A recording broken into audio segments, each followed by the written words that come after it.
Hello, welcome to Real Estate on Sunday. I'm Diana Doherty. Welcome back. I'm Jim Lowenstern. And if you want to reach us, you can call us at 1-800-967-3561. Like us on Facebook. Follow us on Twitter. So what do you want to talk about, Jim? I have heard, a little birdie told me that you sold something. I just got something, an offer accepted this morning, about 10 minutes ago. A property. Do we have cheers? I don't hear cheers. All applause. We're going to have cheers added to it. But applause. Loud applause. Yes. Tell us all about it. So it was interesting. They had put an offer on one house, and the seller's agent wanted us to wait to respond. They wanted an extension on their response. Right. For an extra day. Okay. Because they were waiting for other offers. Ooh. So I wasn't too pleased about that. No. Needless to say, we had a good offer, great buyers, and they waited, and in the meantime, they found another house. Mm-hmm. So that offer expired, and we verbally went back to the first offer, but we had another offer on another property. Okay.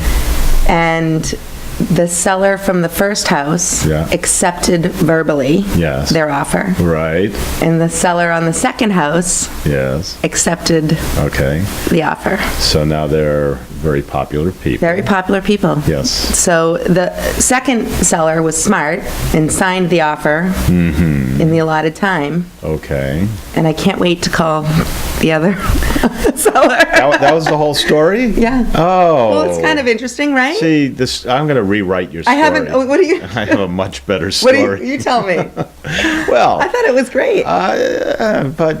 But it's too short. Oh. Because we have a guest today, and they haven't. Oh, they haven't called yet. Okay. So we're going to rewrite your story. So what should I say to the first? Help me out here. What should I say to the first listing agent? You remember that license plate about what happens? Blank happens. Something to the effect that I've got good news and bad news. Which you want first? Okay, I like that. Okay. And which do you want first? I'll take the bad news. The bad news is you're not earning a commission on a sale from me this time around. Want to know what the good news is? Yes. I sold another house to them. That's the good news. No, but the story I would have hoped that you had made up. Okay. For the sake of entertainment. Oh, I guess. All right. This is a show, right? Yeah, this is a TV/radio something or other. It's something to the effect that, and the first seller accepted the offer, but they were out of contract at that point. So we went back to them and we knocked $10,000 off the offer, and they had to think about it again. And this went on for a few days, and each day that they had to come back, it was another $10,000 until they finally accepted it. Okay, I see. Yeah, that would be nice. Because you're a buyer's broker. Yeah. Right. Well, we were pretty. I was surprised that they actually accepted it. We were far off. Really? Yeah. Oh, good. Well, this is now March 2015. We still have about 5 feet of snow piled up on the lawns. I think the spring market is here now. No, it's definitely here, even though it goes down to 20 degrees every night because of the snowpack. Yeah. We have spring during the days, and we have Arctic cold at night. Yeah. It's a wonderful time of year. So, what else should we be talking about? Do you have a new listing? I am getting a new listing. I don't have it yet. Too early to talk about it? Probably. Never know. I have a lot of new construction. What's going on with you? I have houses and townhouses being built. Oh, wonderful. Yeah. And looks like we're opening an office in Boston. Oh, what part of Boston? Back Bay, nice. Kenmore line. Can't really give the address out, yet? but... is there a C in the name? Does it begin with C? We're not saying. We're not saying, because we have a competitor who we're strongly suggesting that they let us in and they move on. Oh. Yeah, actually a real estate company is in the space right now. So it's, without giving away the exact address. In Westwood. We opened up an office in Westwood. Oh, wonderful. And we're thinking about opening one up on Cape Cod. Oh, great. Yeah, Castles Unlimited's popping up. Sprouting. Popping up like weeds in spring. Nice. When you are searching for a new home, you want to be working with a realtor with years of experience, a professional with intimate knowledge of the communities that you are considering moving to, and someone who really wants to represent you as a buyer in what is probably the largest investment you will ever make in your lifetime. The realtors at Castles Unlimited want to be your choice when you are ready to make your next move. Please visit us at castlesunlimited.com or call us anytime at 800-967-3561. The realtors at Castles Unlimited are here to help your next purchase, lease, or sale of any real estate the easiest decision you've ever made. Start your search anytime, 24/7 at castlesunlimited.com. Okay, we're back. Still tapping our fingers. Actually, you know what I'm going to do? I think I'm going to call the guy. Ben. Yeah. Oh, is that him? That's him. You think so? Yes. You see like a 425 number or something? No, but there's somebody on hold. So I'm assuming it's him. That would be funny. We just pick up the call and put someone. That would be interesting anyway, right? I don't know. Hi, is this Ben? Yes, sir. Oh, great. We actually started the show and we were talking about stuff, and then we ran out of stuff to talk about. That's never happened before. How are you doing? I'm doing very, very good. We're welcoming Ben Kinney from, where are you, in Washington? I'm in Bellingham, Washington, which is an hour north of Seattle, 15 minutes from the Canadian border. Cool. We're very happy to have you on our show. It's a show about real estate, and Diana is my co-host, and we have 15 questions for you. Hi, Ben. We can do it in 15 minutes. That's great. Okay. Diana, you want to go with the first question for Ben? So I guess I understand that you sold cable TV for about 10 years before you entered the real estate industry. What was the reason for your change in career paths? I came from a small world with, a lot of poverty, and I got a job in cable because that was the place that would hire me, and that's what would help pay for college. And I met a lady while I was installing cable, and she bought a duplex. She lived in one side of the duplex and rented out the other, and the other side paid her entire mortgage. And when she told me that, I thought that was the greatest idea in the entire planet. I thought that was the coolest thing, that she could live for free. So I did. I went out there and I saved $11,500. I went and I bought a duplex. And when I bought that duplex, I was automatically a real estate investor and a landlord, and it was in the time when everybody was an investor, and I thought that was cool. But coolest thing was the agent that helped me buy it gave me a book about real estate and having a career in real estate. So I read it, and I woke up and I just said I should go do this. So I quit my job 10 years ago, and here I am. So let's see. You appear to do a lot of, I would say, social media, a lot of online businesses as well, technology-driven businesses. You want to name some of the businesses and how they came about? Some of the businesses we own or created, or just... Yeah, just, you have, what, like 4 or 5 online? So when you start your real estate business, the broker in charge always tells you to do a couple things, probably maybe host some open houses or call your friends and family. And I was always down to pick up the phone or knock some doors or host some open houses or do about anything. But I didn't really have any friends and family that were in a position to buy real estate. So the buying Buffini in a box system just wasn't going to work for me. So we had to generate business from other sources, and I had kind of a techie background, so I decided to generate business from the internet. So my growth as a real estate agent, as a business person, has came from understanding search engine optimization and pay-per-click advertising and social media, etc. Since then, we've been able to take our proceeds from my real estate sales business and my brokerages and invest that money into improving the industry. So we created a product. One of them is called Brivity, and Brivity is a tool that I call the transparency tool because it tells customers, your sellers and your buyers, what you're doing for the money you charge. For instance, they might get an email today that says, here's the 17 things that Ben did today to get your property sold, and here's 11 different places today that he's advertising your property, and here's the showing feedback from the most recent open house and 2 agents. Yes. So Ben, I took a look at Brivity. It's quite interesting. So that's a tool available for all brokers, and if it is, what does it cost, and how do you get involved in the use? You know, it's just Brivity.com. It's $40 a month, super cheap. And I think you asked me one other question. I guess that's about it. I mean, it seemed. I guess I read somewhere or on one of the tutorials it says it's not really a CRM, but a lot of brokers use it as one. Oh, it's also starting to sort of develop its own. I would say almost like an MLS database.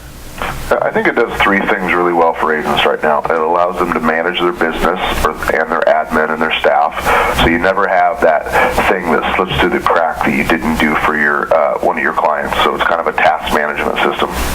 It allows you to market yourself and your listings, because we create all kinds of cool marketing tools for your listings, single property websites, virtual tours, the abilities to post them to Craigslist and Facebook and Twitter and all those things with just a click. Create an active rain blog post with just one click. It's all that kind of stuff. And it allows you to communicate better with your staff and with your clients, which I believe is the number one complaint in real estate, is that we aren't communicating the services that we're actually performing, which is why everybody's always questioning the fees that we charge. So is there sort of like a manager or office manager, broker, owner system in it? You said, you know. It kind of works for agents, individual agents. It works for agents that have an admin or agents that run teams, and brokers buy it too to manage all their agents. And it's the same price for everyone. It's $40 for the main account and $20 for each additional seat. So it's not very much money. It's not meant to make me rich. It's just a cool tool that we actually physically built for ourselves to improve our business, and it turned out that other agents liked it, so we started giving it away, and then we started improving it. And the next step is to build out the CRM features and add additional things like click to call and text messages and email campaigns to make it even better. Well, I'm definitely going to try it out. As far as the data that's coming in, as far as listings, how many listings would you say are in the database? Oh, I don't know. It's a lot. All over the country? All over the U.S. and Canada. People are using our tools, yeah. Oh, we're building actually another tool. It's called Blosser. And Blosser is kind of, if you had to take Redfin and Zillow and Trulia and all those things and make something that was treated consumers better, but also respected the agents and their inventory, it's what Blosser would be, and it'll be a national search portal. We're working our way across the U.S. right now. It does some really unique things that people don't do. For instance, natural language queries. So instead of putting in a zip code or MLS number, you just type in there, I want a home in Seattle with a pool and a view of the Space Needle, and up pops all the homes in Seattle with a pool and a view of the Space Needle. And we search a variety of different data sources, not just MLSs, but tax record information, consumer provided information, Yelp reviews, that sort of stuff, to come up with really cool search tools to make the process for consumers hours easier. And then we created some tools to allow agents to never worry about one of their clients coming to Blosser. So when they go to Blosser, they don't have to be seeing 3 or 4 different agents on a page. There's no banner advertising. There's no pop-up ads. It's just, if it's your client, you'll be the only agent shown to them. Okay, so that's a good subject. So the future of Trulia and Zillow, it seems like you're one of the guys that's trying to end that reign of terror. Well, I mean, I'd say I'm no Mother Teresa. I do some advertising on those sites, and it has made me a fair amount of money. So I don't know if I'm feeding the devil or if I'm trying to beat the devil, but what I am trying to do is I'm trying to give agents and consumers a choice that doesn't treat consumers like leads and doesn't take advantage of the agent's listings to the extent that those other ones have. And I think there's a better solution, and maybe I won't do it, but we're going to inspire some change, and maybe the people we inspire will come out with something that'll you and I can high five about. Okay, so I've been on Blosser signing up, and I'm like 23,000 down the line or something, and I think I may have signed up before, and I was like maybe 15,000 down the. It's still coming though, right? It is. We went from moving slow to moving fast. Right now we have data in process in probably 46 of the 50 states in some level of access right now. So it'll be coming pretty quick. Okay, so how do you manage the growth of your real estate teams? So my coach told me in the beginning that if you make your life about the who instead of the what, then your potential really becomes unlimited. So what that means is if I spend more of my time making sure that I have the best people and retaining the best people and helping them be the most successful, then I don't really have to do anything else. And the moment that it feels like I have to manage something in my team or that I have to be more involved in my business, it probably means that I may be missing a relationship in my life. So our growth for our team hasn't been horribly hard. It's just been a matter of finding people that want to work hard and be wealthy, but still have, if they choose a faith-based life and a healthier life and not working all those hours and have great relationships at home, which I think is a value that isn't as shared in our industry, unfortunately. But our team works pretty normal, I guess. We did 650 transactions last year, about 150 million in volume.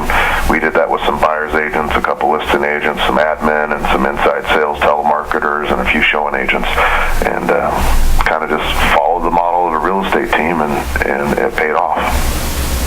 Very good. Do you take vacations? I do, about a week a month. A week a month? But I'm a kind of an outdoorsy guy, so I like to be out fishing or hiking or hunting or doing hillbilly stuff. And I try not to work nights, and I don't work weekends. It's just kind of a philosophy that we have. That's for your whole team? Well, our team takes their days off, but if they work in a buyer's agent position, then they're going to end up working weekends because that's when people can show. But they pick the day off a week they want, and we expect them to take 1 or 2 days a week off. The nice thing with the team is we also encourage them to take vacations and to be gone, and we'll cover and support them so they can go out and have a vacation and not worry about bringing their laptop. Wow. So that means on the day off or 2 days off or whatever you choose, there's no cell phone use if somebody calls you or texts you? Well, we encourage our agents to have downtime.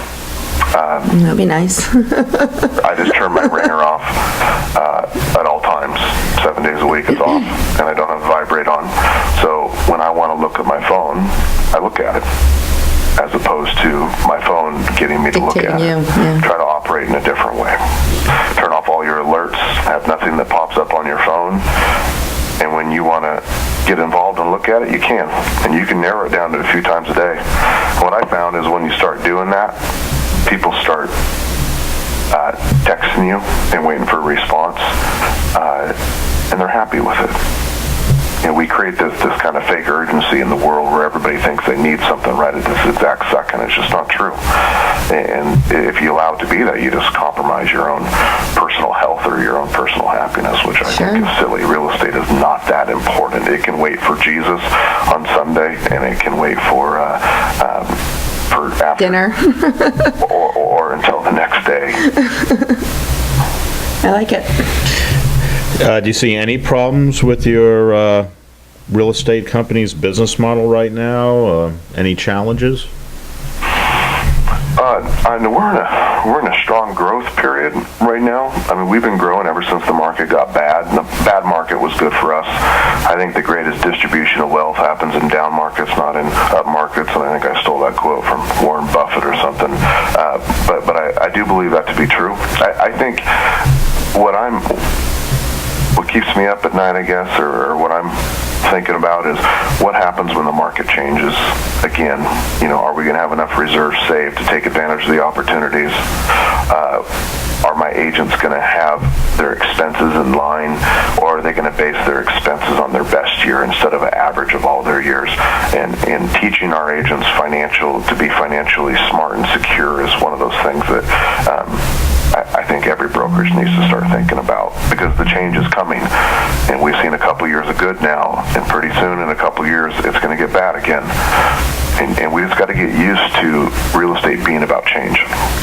Have you ever heard that up markets are 14 years and down markets are 5? I have heard of that, actually. Another person in my life says that on average the normal real estate market change is 7 years. So 7 years up, 7 years down. And from all counting, we're probably 6 years from when things started to recover, which is interesting. Mm-hmm. Well, I'm going to hope for 14 and pray that it's not 7.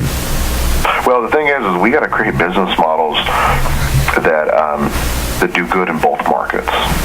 And I read a little bit about your company too. So I think having this great buyer-based business, people buy all the time, right? And people sell all the time. I mean, the reality is there isn't a good market for buyers and for sellers. There's only a good market for one of the two normally, and we have to be able to help those respective parties when it happens. When they're ready to. That's right. Oh, home ownership is still important. It still creates better neighborhoods and better families, and no matter what the market does, we're going to do it. And if we surround ourselves with positive, happy people that want to make money and work hard no matter what the market is, then it doesn't matter what the market does. We'll just take advantage of it. So when you entered the business, did you expect the kind of success that you have seen for yourself? Like I said, I grew up in a cabin that was 300 square feet, so, the combined family income was probably never over 40,000 on the best of years for both my mom and my dad, and they spent most of that on drugs and alcohol or something. Oh, dear. So you don't wake up every day and think, gosh, I'm going to build $1 million business or more. For me, that was never in my mind. But I knew that once I sold 25, I could sell 50. And once I sold 50, I could sell 100. Once I sold 100, I could sell 200. And I think just incrementally getting a little further every year allows you to see even further into the future. So, no. So who do you have as a coach? Have you had them for the entire time you've been in the industry? Oh, I've had a variety of coaches. And I've had some amazing ones, actually, from Debbie DeGroat, who has an independent coaching company in California called Excellium, to Glenn Neely, who's my coach now. He's with MAPS Coaching, to the mentorship that I've gotten from different industry leaders like Gary Keller, who's taken an interest in helping me, and Brad Inman, and just some of these great people out there that have been mentors in many ways. So you mentioned Keller. Is there actually a Williams? I was trying to figure that out. Yeah, there's a Joe Williams. He's actually still with the company. I saw him at the Inman News Conference the other day. because a commercial agent, still owns part of the company, but he left the leadership and running of it pretty early, and Gary kind of took on kind of the whole thing after about 5 years of them working together, I think. I'm not great at history, but I think that's what it was. So you sound like a bit of an inspiration yourself. Have you written any books yet? I wrote a book with Jay Papasan. Jay Papasan is the guy that writes all the books with Gary Keller. Right. The One Thing, The Millionaire Real Estate Agent, that sort of stuff. Him and I wrote a book called Social, which was how to attract friends, family, or friends, followers, and connections to your business, which was a social media book back when social media was cool, and actually people can still get it. We made it free. Socialthebook.com. They can download it if people care. But social media changes, and if I was going to write a book again, I wouldn't write it about social media, because I'm kind of antisocial in general. I'd probably write it about building a better life or building a better business. So social media is not cool anymore. I don't think it's as cool, because people are using it as, what do they say, social net playing instead of social networking. And in real estate, I would hate for people to spend all their time net playing instead of networking and not being able to take care of their families, which is net playing.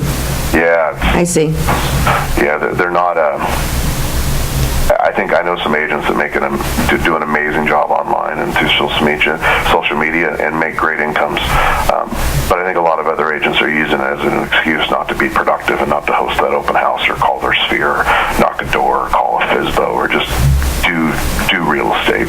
So I didn't check. I'm on Active Rain. I assume the first time I saw your name was maybe even an ad on Active Rain. Is that possible, or you were doing maybe a webinar, something? Back in the day, I worked with Active Rain, and okay. I was the guy that wrote the Rain Camp. Oh, okay. When Rain Camp ran around the United States, Bob Stewart and I did 37 cities of Rain Camps, and then we did online Rain Camps. But that was my content and my material. Actually, that material ended up being kind of Social the Book. Right. Is what we ended up putting it into. I think I just saw Bob Stewart the other day. He's engaged, getting married this summer, and the founder of Active Rain, John Washburn, we were at his wedding the other day in California. So congrats to John and to Bob. So they were bought by Trulia, and then they were bought by Market Leader, which got bought by Trulia, which is now owned by Zillow. So who knows? Bob and John are no longer involved in them. Which will then be bought by Microsoft, which will then be bought by Apple, and yeah, which will get flushed down the toilet by somebody. So this is interesting. So you say social media, it's not dead, obviously, but should we all sell our like your cell phone, our Twitter stock, and short Facebook? And so when you go onto your social media accounts, you should have a purpose, is what you're saying. And is that what you're saying? That's what I'm saying. You use it as a tool. I like Twitter because I can say whatever I want and nobody appears to listen. It's my fun place. But I'm using LinkedIn for business. When I see somebody looks at my profile, I'm looking them up and asking them if they, somebody wants to buy or sell real estate, or if they're interested in a career in real estate. I'm using those tools to prospect, generate business, and promote our services to help our families that work for us. Deleted Facebook. It just wasn't. It was taking up too much time for me. So I'm down to Twitter and LinkedIn.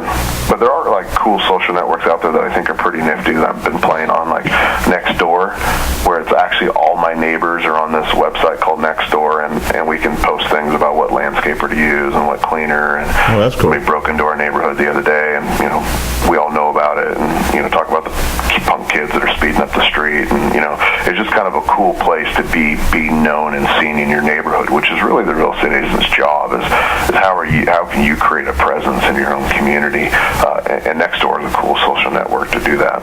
We'll check that out. Are you still on Active Rain? I am. Probably not as good as I should have been. We post our we post our listings and do our minimal stuff. And since it changed ownership, we've been less involved. But who knows what the future holds? So you kind of agree it's overwhelming. There's just so many places to post things. Is this Brivity site sort of making it simpler? Is what? Brivity? You know, I think Brivity is becoming like a command center for the real estate industry. You know, we had 15 top producer accounts. We had Tour Factory. We had some showing suite software. We had this single property website. We had a Craigslist posting tool. We had this Google Doc system for managing our listings. We had this spreadsheet thing for managing our pendings. We had all these different systems, and then we had tons of these $20 a month to $40 to $100 a month things. And we had to log into 50 different places. Right. I don't think in this day and age that you should have to do that. And, you know, with Brivity, I've eliminated 10 of them, and there's still 10 more to go. Right. So in a perfect world, in a couple of years, you and I are on another call, and we're talking about how many more softwares we have eliminated as just not needed things. Everybody in the industry right now is selling knife handles without blades, and it's the bizarrest thing. I feel like the industry is filled with a bunch of car toys people that are selling car radios. When's the last time you knew somebody that bought a car radio to put into a car? But our industry is just filled with car radio people. Instead of people selling cars, they're selling radios. Interesting. Yeah, it makes sense. So sort of like Hootsuite, sort of like one post and it goes everywhere you want it to go. Yeah, I'd say not only one post, but one place. Like Hootsuite is really just the command center for your social media. But what if Hootsuite was actually the command center for your email too? And what if it was the command center for all the calls that you had to make? And what if it was the command center for all the mail pieces you need to send? Then it would be useful. I still have to use Hootsuite and 4 other things. Does that make sense? Yeah. Right. You shouldn't have to do that in this day and age. You got cars that can drive themselves and drones that can fly everywhere. I mean, there's technology that's doing crazy things. But us as a real estate agent, we can't find one software to do one simple thing. Well, it sounds like you have a lot of answers. So here's a good one. Here's a good question I need an answer for. So you had an interview and you were talking about how you made your life better and you're more in the moment and present by turning off the phone when you're engaging with people. Just turning it off, getting it out of the room when you sleep, etc. And then you talked about losing weight and how all of this sort of helped you to lose weight. Did you continue to lose weight? Did you keep it off? And how does it all tie in? Thanks for watching that video, by the way. I watched it to the end. Yeah, you did. Well, thank you. What I was trying to say in that video was that it's all connected. If you aren't in good enough health that you don't have the energy to be great at work, you aren't going to be great at work. If you're great at work and you don't put any energy into your health, over time it's going to slow you down. If you don't have good relationships at home, you're going to come home and you're going to be frustrated. You're not going to be able to relax, or you're going to go back to work. And like all these things play against you. If you have a great business but you don't have great reserves or a great financial life, then you're going to come home and be stressed too. And I guess my point is that you can't be good in one thing for a long period of time. And the only way to be successful is to try to find a medium of living a semi-healthy life with getting off at a reasonable hour for your friends and family, for saving reserves and managing your business like a business and having net income and investing some of your own personal time, because all those things are connected. So when I hire a brand new person, or when I'm coaching somebody, I sit down and I say, all right, what are your business goals for the year? How many do you want to sell? What's your average price? What would your commission be? And then right below that, I say, all right, let's talk about your financial world. How much reserves do you have? How much debt do you have? How much other income comes in every month, no matter what you do? And I go down and I say, tell me about your health. What would you want to improve? And then I go down and tell me about your relationships. Are you married? Do you have a spouse, a partner? What is it? What are your goals for your kids? And then I go down and say, what are your personal? What would you like for yourself? And you know that you can keep somebody in your business if you can answer all 5 or 6 of those questions every year. And if you aren't, then you're only fulfilling one part of their life, and they're just going to move on. So I want to make sure that I'm helping people in all areas of those lives so they don't burn out on me and they stay in business with us. And what a cool way to build a relationship with somebody when they can come back and say, you know, when I was working with Ben, I got healthier. He got me a pedometer so I could see how many steps I walked. He helped me pay off my debt and save for my first house, and now we have a retirement plan, and he helped me build a business and a career, and I have a better relationship now because he makes me on Wednesdays So let me interrupt. Let me interrupt, Ben. So did you keep the weight off? Oh, yeah. Not enough. No. That's a progress, right? Yeah. And I was just wondering because it seemed like you sort of had the answer to weight loss. No. I wanted the secret. No, I don't. I don't have it. All I have is that you got to create an environment that helps you. So if that was something that you wanted to improve on, like I just got done drinking a protein shake, which they're in my office pre-bottled, so that's what I grab for breakfast. Aaron puts protein bars, kind of my executive assistant, and protein shakes and waters in my car, so I don't drive into the gas station and get a cheeseburger, which is what I really want. Right. You got to create bunkers in your life to make your decisions easier. So how do you describe yourself? What's your title and what's your job description? Because we're gonna I'm probably chief janitor because I clean up crap all day. Okay. I don't know if I have when I introduce myself, I say my name's Ben. I'm a real estate agent and prefer to be called a nice guy, I guess. But what I do all day is probably look and hire talent, try to find nice people to work with us and motivated people. So I spend a lot of time on the phone recruiting for the tech company or for the real estate team or for the brokerage or coaching and working with my people that are doing that. Great. Any other questions for Ben? No, you sound like an amazing person, Ben. Really appreciate you coming on the show. It was a cool invite that you sent me, and I'm glad that I can do that. And if I can help you guys in some other way there in Massachusetts, let me know. Massachusetts. Yeah. Okay, so I'm going to wrap up We have a today. Bellingham in Massachusetts, too. I know that because I got a lead once that wanted to see a home, and I scheduled it without looking in the MLS. Turns out it was in Bellingham, Mass. Oh, you could have called us. Got connected. Is that an area that you guys service? Sure. Of course. Yeah. Really? Yeah. All right, I'm on it. You're my new Bellingham connection. Great. Okay. Thanks to Ben Kinney from Bellingham, Washington. Yep.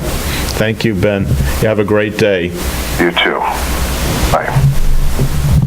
When you are looking to buy or sell real estate and you are looking for the right realtor to do business with, NewEnglandProsperity.org is a nationwide network of carefully selected brokers who are willing to give both you and your favorite charity a large portion of their commission. These brokers are only too happy to donate to a charity and to credit you back money to help with things such as your mortgage closing costs, title insurance, moving expenses, and more. When you're starting to look for a realtor first, go to NewEnglandProsperity.org and sign up. You'll be referred to a broker who will have your interests first and who will also credit you and donate to charity. Look them up at NewEnglandProsperity.org. And when you sign up on their website, you can expect a top broker to return to you with a call to begin discussing the next steps in your selling or buying process. NewEnglandProsperity.org brokers make it easy to buy and sell real estate, and they make it easy for you to pay for your closing costs because they pitch in with a piece of their commission and they make charitable contributions. For all of the information, just go to NewEnglandProsperity.org. We are changing the way America buys and sells real estate.